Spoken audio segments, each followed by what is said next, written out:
Nagbabalik na naman ang inyong tagapaglingkod ng mga balita at pawang katotohanan lamang. Naging mainit nga nung sabihin sa mundo ng social media. Ang ating tatalakayin at pag-uusapan ngayon ay talagang kumalat nga sa mundo ng social media, kung saan nga ay talagang pinipilit nga na patalsikin itong si Senador Marcoleta dahil nga sa kanyang katapangan at talagang linalabas ng mga ebidensya at mga pruweba. Nagsama-sama nga ang korap na mga opisyales at mga politiko.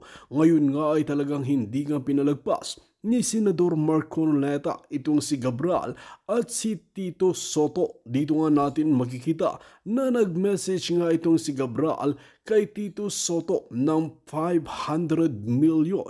Dito nga natin mapapansin na talagang pera-pera na lamang ang labanan nga sa loob mismo ng Senado. Ngunit dito nga natin makikita ang katapangan nga na ipinalabas ni Senador Marcoleta at talagang handang makipagbakbakan at makipagdigmaan para lamang maisiwalat ang mga kabulukan ng mga politiko na ito.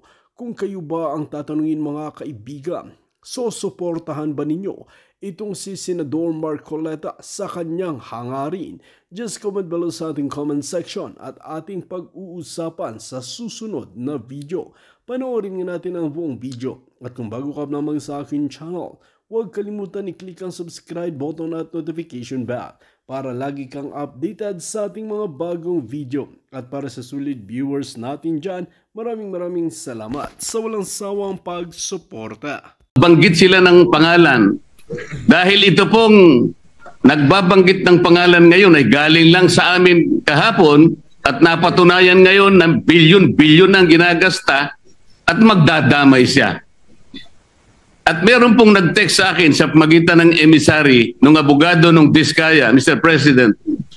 Meron po palang isang congressman, kanina pong nag-hearing sila, nakausap yung abogado ng Diskaya. Kailangan, meron kayong matukoy na senador sapagkat makokontempt kayo. Mukhang hinahamon ni Rimulya ang taong bayan. Huwag mong subukan. Magsisira ang buhay mo sa Pilipinas natin. Kung nagawa ng mga Pilipino noong una, mag-people power Rimulya, magagawa rin ngayon ng Pilipino at mamamayan na patalsikin kayo sa pwesto. Biruin mo, ang blood control project na yan ang inaasahan ng mga Pilipinong mahihirap.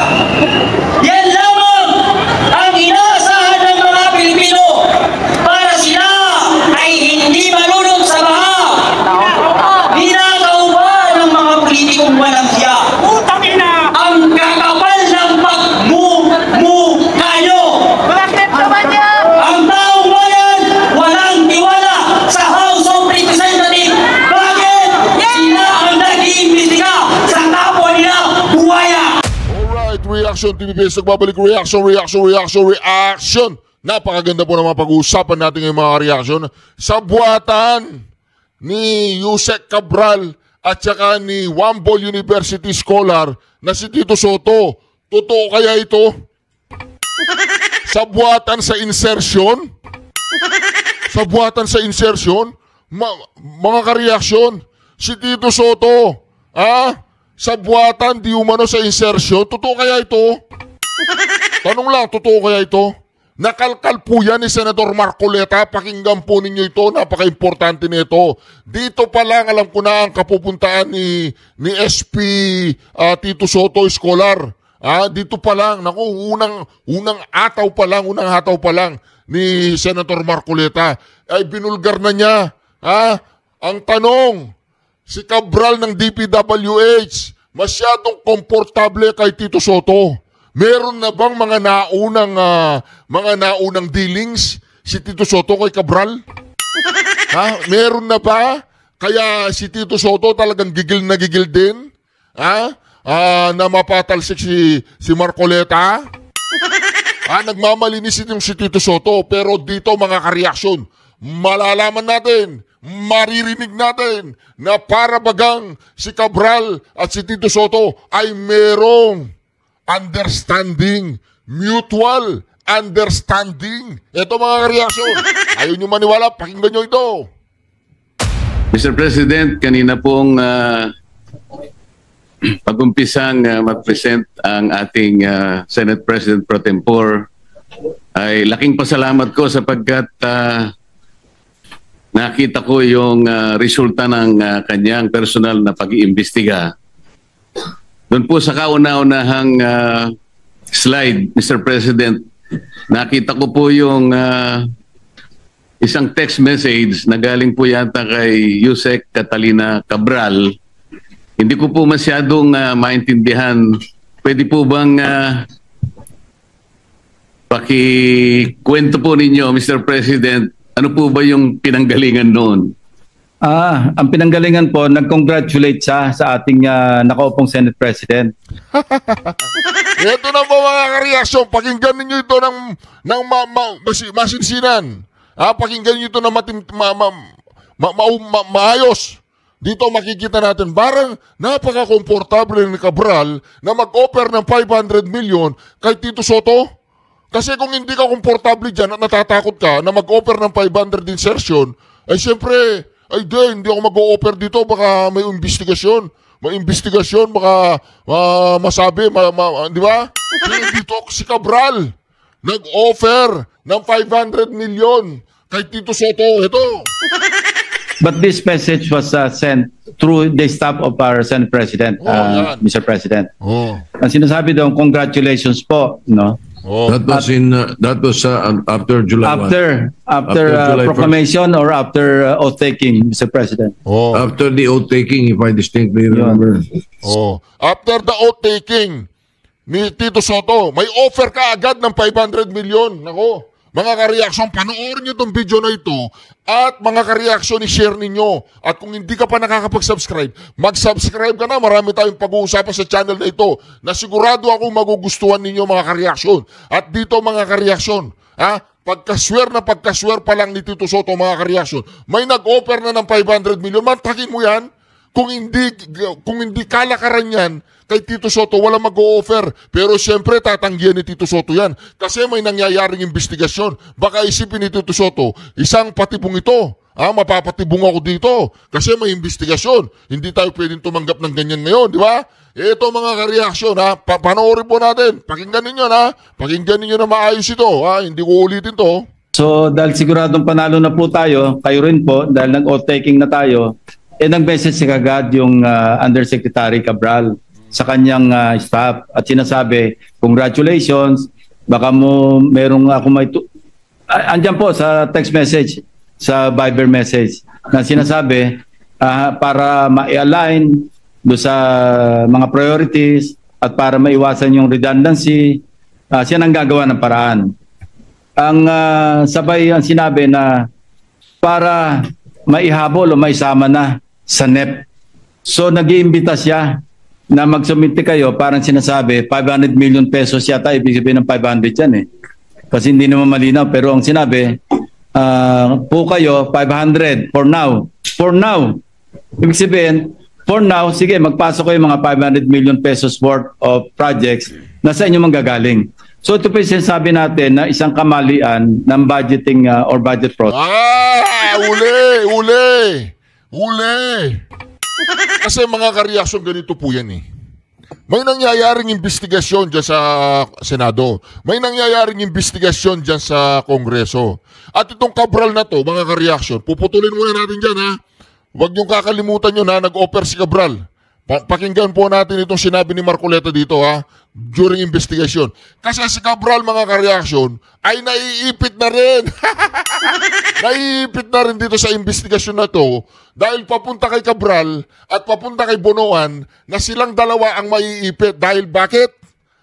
Mantakin mo si Alcantara at saka itong si Bryce. Sila ang iniipit nila. Imposibleng walang kinalaman si Bonoan at saka si Cabral. Ngayon mga kareaksyon, meron ding nangyaring napanood ako na doon sa Clark City, Pampanga, na merong di umanong hotel na kasosyo si Cabral at saka yung mayor ng Candaba. Yung mga anak nila yata yung mga nandun sa pinaka-major stockholder. Kalimutan muna natin yun. Dito muna tayo mga kareaksyon. Dito mga kareaksyon, ang investigasyon na ito, unang-unang mapuputukan dito si Cabral at si Bunuan. At nakita na natin, pagkaupo pa lang ni Soto, may offer na si Cabral ng 500 million for now. O ngayon mga kareaksyon, yung sinasabi ko kanina, natandaan ninyo? Di ba pag may kaibigan ka, gusto mong sigarilyo? Para may business kayo, di ba? Hindi ka naman o-operan yan pag hindi komportable siya. Let's say may drugs na lang. Pre, meron tayo dito. Good items. Ito. Hindi mo o-operan yan ng ganyan kung hindi mo alam na dumudurog yan. Ibig sabihin, hindi mo o-opera si Tito Soto ng 500 million kung hindi sila sanay na ginagawa yan at normal yan sa Senado. Nagigets po ninyo, nagigets ninyo. At kung totoo yung kay JB ay Jinggoy na 335 million na insertion, hindi na ako magtataka dun. Kasi yan ang kalakaran. Di ba, narinig niyo ano sinabi ni Cabral? Ngayon mga kareaksyon, balikan natin. Balikan natin itong video na ito. Nung ginisagisa sila ni Marcoleta, nako, nagmamalinis itong si Tito Soto. Kauupo pa lang niya, may offer ng 500 million. Sinasabi ko dito mga kareaksyon, yung sinasabi ni Pampilo Lacson, na circumstantial evidence. Isang circumstantial evidence yan na masasabi natin, hindi gagawin ni Cabral yan, hindi mag-o-offer si Cabral kung walang kalakaran dyan sa Senado na ganyan, mga kareaksyon. Ito pakinggan po natin ito. Itong mga pinag-usapan nating insertions kanina sa flood control,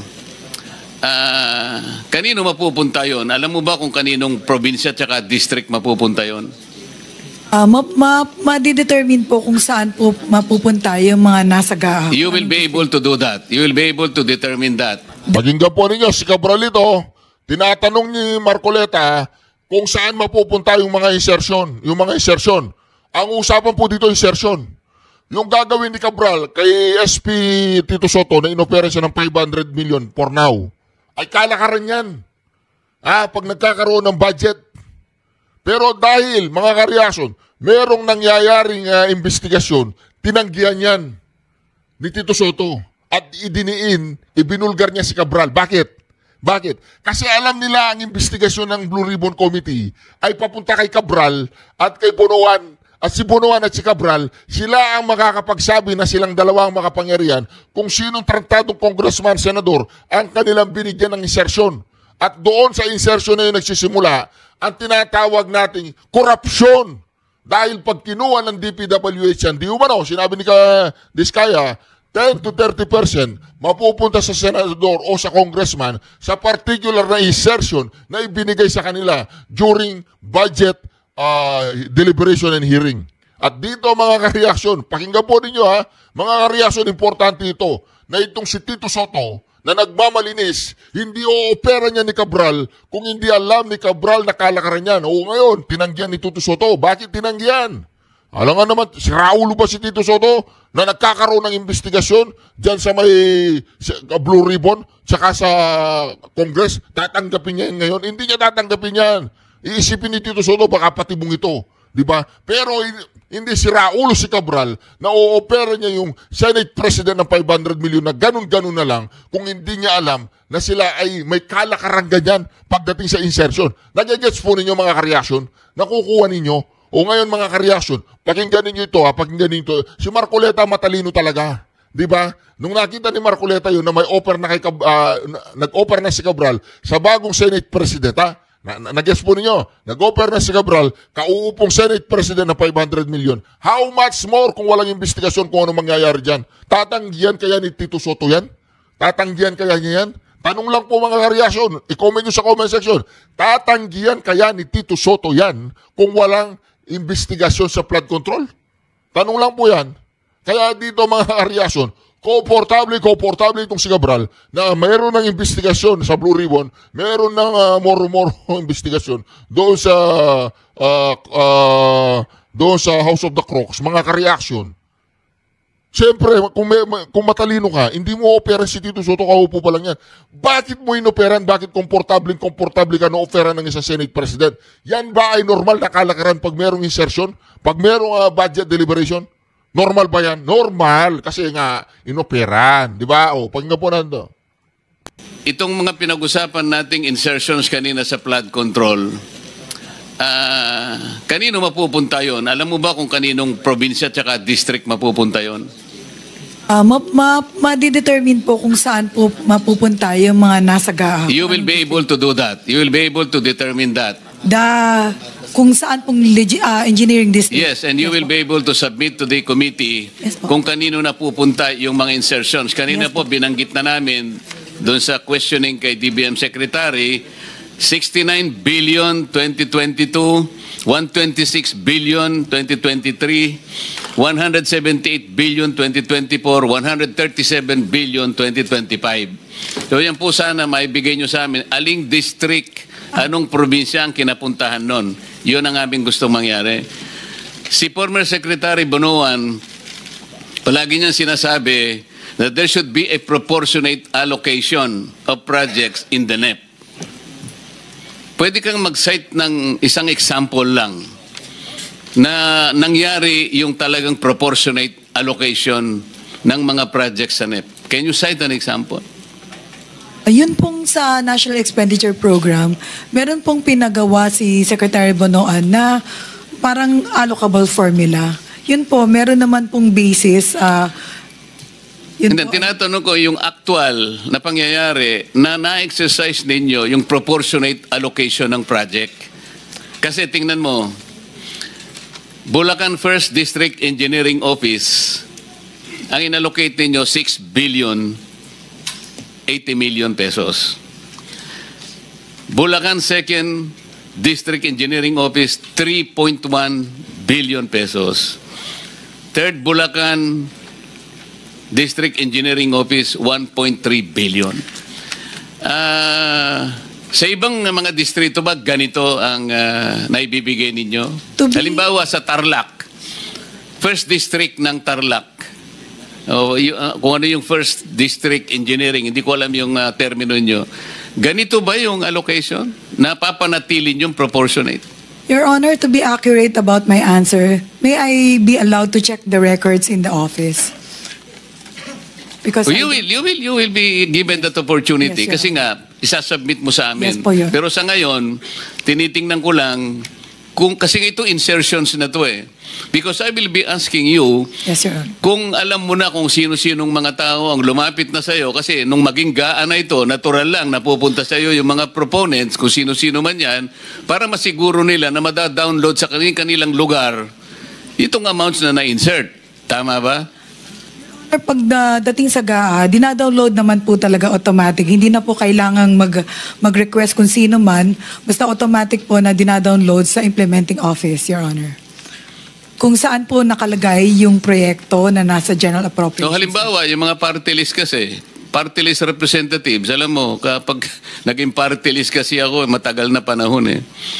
Ang party list representative, pag nabigyan po kayo ng 150 million, tuwan-tuwa na po eh. Kahit na yung constituency mo, nationwide eh. Nationwide ang constituency, pero nabigyan ka 150 million, ayos na po yun, tuwan-tuwa na po eh. Pero kanina po, sa presentation ni Representative Toby Chanco, yung ako Bicol, 2-point-something billion eh. BHW, 2-point-something billion. Party list po yun. Meron po ba kayong record kung ilan po ang allocation ng Sagip party list? Alam po niyo yung Sagip, matagal ko pong party list yan. Your Honor, Mr. Chair, pagdating po ng General Appropriations Act, hindi po namin alam kung sino yung mga proponent nung mga lumabas sa General Appropriations Act, Your Honor. Ay, yung representative ng ako Bicol, hindi mo kilala? Hindi po namin malalaman, Your Honor. Kung Hindi mo kilala yung representative ng ako Bicol? Kilala po, Your Honor. Meron siyang 2-point-something billion ayon doon sa testimony ni Rep. Toby Chanco. Hindi po kami nabibigyan ng kopya ng proponent pag General Appropriations Act, Your Honor. Hindi kayo ano? Hindi po kami nabibigyan ng proponent kung ano po yung sino pong nag-propose niyan during the bicameral, kung sino po yung proponent ng bawat proyekto. Kung saan lang po nakalugar yung proyekto, doon lang po bababa yung mga Bakit yung mga projects ng flood control, halimbawa, wala siyang description as to type of flood control. Hindi man lang niya sinabing dike, revetment, floodgates. Nagiging masyado siyang generic Hindi man sinasabi kung anong river system ang involved. Walang length, walang station, walang specified na saan bang start, saan ang ending. Masyado siyang generic, masyado silang vague. Hindi ba yun ang dahilan kung bakit nagkakaroon ng napaplug kayo dahil dyan Kasi alam nyo, hindi pare-pareho po yung tinatawag na morphology ng mga rivers. Alam ko, dapat alam ninyo yun Ano po yung morphology? Yung width, yung depth, yung elevation, yung contour, yung discharge capacity, yung even carrying capacity ng isang river. O dito mga ka-reaction sinambulat na po ni Senator Marcoleta na ang Sagip Party List, pag nakakuha ng 100 million, masaya na. Pero itong Ako Bicol, 2 billion? 2 billion? Balikan po natin ang pag-o-offer niya ng 500 million kay SP Tito Soto. Ito po mga ka-reaction pagka po natin to. Tuloy natin Dito, hindi simpleng tumira si Marcoleta mga ka-reaction Alam niya ang kalakaran. Kaya dito, sabi niya, ito pakinggan po natin Dahil ang trabaho, mandato ng Kongreso, both houses, legislation. Yung pong NEP, nasa... Siyempre mga ka-reaction, hindi nila pwedeng hindi sabihin dyan Maaga pa Kasi bakit? Kung mag-leak yun. Diba? Kung mag-leak yung 500 million na yun na tinanggihan ni Tito Soto. Diba? Hindi nga natin alam kung totoong tinanggihan yun Diba? Hindi nga natin alam diba? Kunyari, tinanggihan niya doon sa text. Tumawag. Okay. Text yun Pwede nilang makita. Text nga yun. Huwag text. Tawag na lang. Diba? Ayan ulitin natin para maintindihan po natin Walang kukurap. Ito, dire-diretso itong video na to para maunawa natin. Pagkatapos ng video na to, doon tayo magre-react Okay? Alright, mga ka-reaction.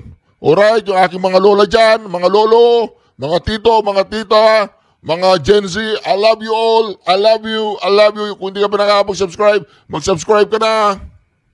Mr. President, kanina pong pag-umpisang mag-present ang ating Senate President Pro Tempore, ay laking pasalamat ko sapagkat nakita ko yung resulta ng kanyang personal na pag-iimbestiga. Doon po sa kauna-unahang slide, Mr. President, nakita ko po yung isang text message na galing po yata kay Yusek Catalina Cabral. Hindi ko po masyadong maintindihan. Pwede po bang pakikwento po ninyo, Mr. President, ano po ba yung pinanggalingan noon? Ang pinanggalingan po, nag-congratulate siya sa ating nakaupong Senate President. But this message was sent through the staff of our Senate President, Mr. President. Ang sinasabi daw, congratulations po, no? That was after July 1. After. Hoy, wag kang makialam. Si Tito Soto, doon daw sa staff, doon siya nag-text sa staff. After proclamation. Siyempre, para hindi na siya gipitin no? Binigyan ka na kita ng 500 million Okay na, okay? Sa investigasyon, wag na akong gipitin Or after oath-taking, Mr. President? After the oath-taking, if I distinctly remember. So, dahil siguradong panalo na po tayo, kayo rin po, dahil nag-oath-taking na tayo, nag-message kagad yung Undersecretary Cabral sa kanyang staff at sinasabi, congratulations, baka merong ako andyan po sa text message, sa Viber message, na sinasabi para ma-align do sa mga priorities at para maiwasan yung redundancy, siya nang gagawa ng paraan. Paano magkakaroon ng redundancy kung meron silang mga listahan? Pwede ba yung magkakaroon ng redundancy yung isang proyekto, malalagyan ng pondo, malalagyan uli ng pondo? Ano yan? Kalakaran yan. Di ba? Ngayon, hindi nila may tago yan. Kasi text yan kapag ginamit yan laban sa kanila ni Cabral o yung nag-text at nag-leak ang text na yan, siyempre, mapuputokan dyan si SP Tito Soto. Pero hindi gagawin niya ni Cabral, hindi uutusan ng kanyang staff na mag-text sa staff ni Tito Soto kung hindi kalakaran yan. Mamalinis pa kayo dyan Nahuli na kayo Sabay ang sinabi na para maihabol o maisama na sa NEP. Di ba? So nag-iimbita siya na magsumite kayo, parang sinasabi 500 million pesos yata, ibig sabihin ng 500 yan Kasi hindi naman malinaw, pero ang sinabi, po kayo 500 for now. For now. Ibig sabihin, for now, sige, magpasok kayo mga 500 million pesos worth of projects na sa inyo manggagaling. So ito po yung sinasabi natin na isang kamalian ng budgeting or budget process. Dahil ang trabaho, mandato ng Kongreso, both houses, legislation. Yung pong NEP, nasa budget preparation phase na kung saan exclusive domain ng executive branch. Pero bakit po, dahil ganyan ang nangyayari, mismo sa DPWs na nanggagaling na magpasok na kayo rito. Hindi ho ba pakikialam yun sa mandate o sa exclusive authority ng executive branch? Salamat po sa sagot na yon, Mr. President. Ako po yung naniniwala na talagang wala namang initiative na nanggaling sa inyo at siya'y kusa niyang inialok po yung inaakala niya sigurong makakatulong o makakapagbigay ng kasiyahan sa inyo. Yun po yung akala niya. Opo. At agad pong tinanggihan ng ating Senate President. Alam ko po. Sinabi niya agad sa staff niya, wag, ayoko ba't ako maglalagay dyan? Kasi po kaya ako na... Kaagad po niyang tinanggihan, di ba? Parang nag-iimbestiga si Marcoleta. Ino-opera ka ba ng 500 million ni Cabral? Opo, kaagad ko pong tinanggihan. Dahil may investigasyon po, baka mahuli tayo. Ay, tanong to, Mr. President, kahapon po, ayaw pa niyang aminin na dahil sa pagtatanong ko po na sa kanya, sinabi ko bakit lumilitaw kahit anong ibigay na ceiling ng DBM, pinapalitan mo, sabi ko sa kanya. Ayaw po niyang aminin yon, wala raw po siyang kinalaman kung ang pag-uusapan ay yung paglilista. Wala raw siyang kinalaman. Ngayon po malinaw na nagsisinungaling talaga siya sapagkat naipakita ko po kahapon, Mr. President, lalong-lalo na po sa flood control projects, yun pong mga insertions, aminin man ya't hindi, ngayon po inapatunayan na natin, ay talagang siya po talaga yung gumagawa dahil siya po yung Undersecretary ng Planning Services. At lalong-lalo na po doon sa tinatawag na FAPs. Ito po yung Foreign Assisted Projects. Yun po malinaw na malinaw. Ipinakita ko po, Mr. President, yung sulat ng DBM noong July 2023 na kung saan sinabi mismo sa kanya, please adhere strictly dun sa mga ceilings na binibigay namin sa inyo. Dahil napansin po ng DBM magmula po noong 2022, 2023, pinapalitan po niya hanggang sa 2024. Ayaw po niyang aminin na siya po ang may kinalaman nun. Ngayon ko lang napatunayan, salamat Senate President Pro Tempore na ngayon ay malinaw na malinaw, hindi na niya pwedeng sabihin at hindi na siya pwedeng magsinungaling na wala siyang kinalaman dito. Ang totoo pa po nito, Mr. President, ang dami pong gustong tumestigo na meron po siyang 10 paboritong contractors na siguro sa mga susunod na panahon, kung sino man po yung hahawak ng Blue Ribbon Committee, isa po sigurong mabuting direksyon na ituntunin ito.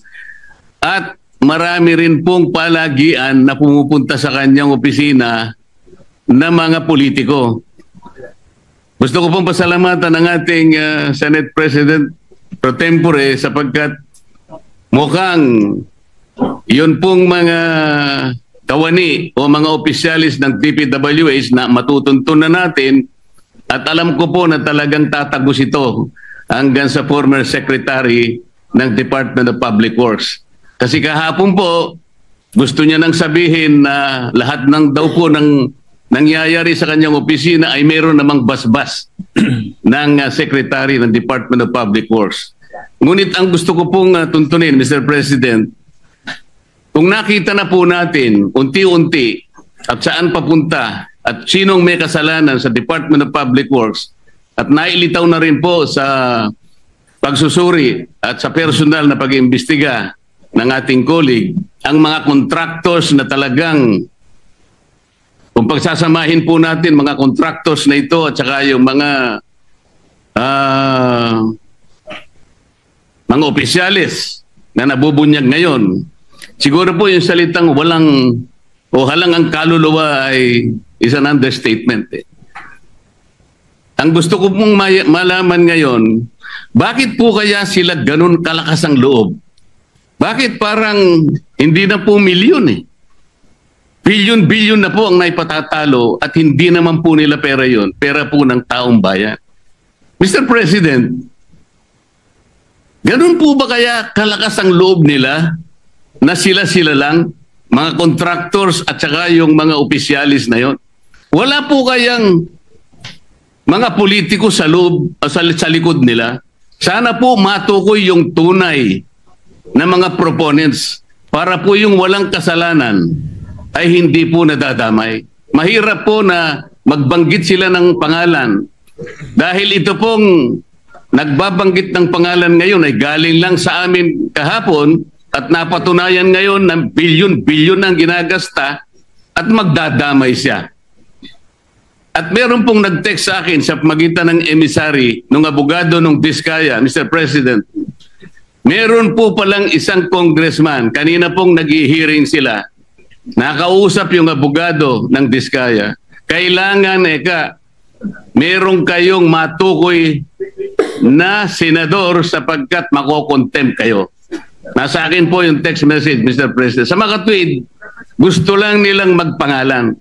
Hindi po mabuti yun. Kailangan po, sa tulong na rin po ni Senator Lacson, total naumpisan na yung mga contractors, naumpisan na itong mga kawani at opisyalis ng DPWH na talagang kandidato na po talaga sa impyerno.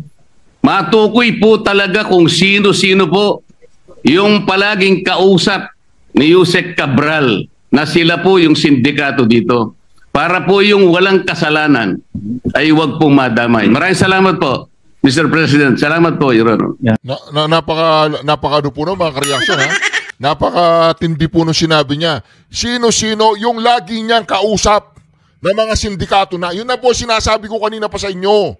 Na baka dahil komportable si Cabral na mag-chat, hindi mag-chat si Cabral sa opisina ni SP Tito Soto, kung hindi komportable, kung hindi kalakaran, at kung may takot, ibig sabihin, nag-chat si Cabral sa opisina ni Tito Soto dahil hindi siya natatakot, dahil alam nila na kalakaran yan at alam nila, kilala nila si Tito Soto. Ngayon, mayroong investigasyon at alam ni Tito Soto tsaka ni Pampilo Lacson ang direksyon ni Marcoleta. Ang tutumbugin niya dyan, si Cabral muna tsaka si Bunuan. Silang pipigay niya. Pagkapigay niya sa dalawang yan, kakantayan.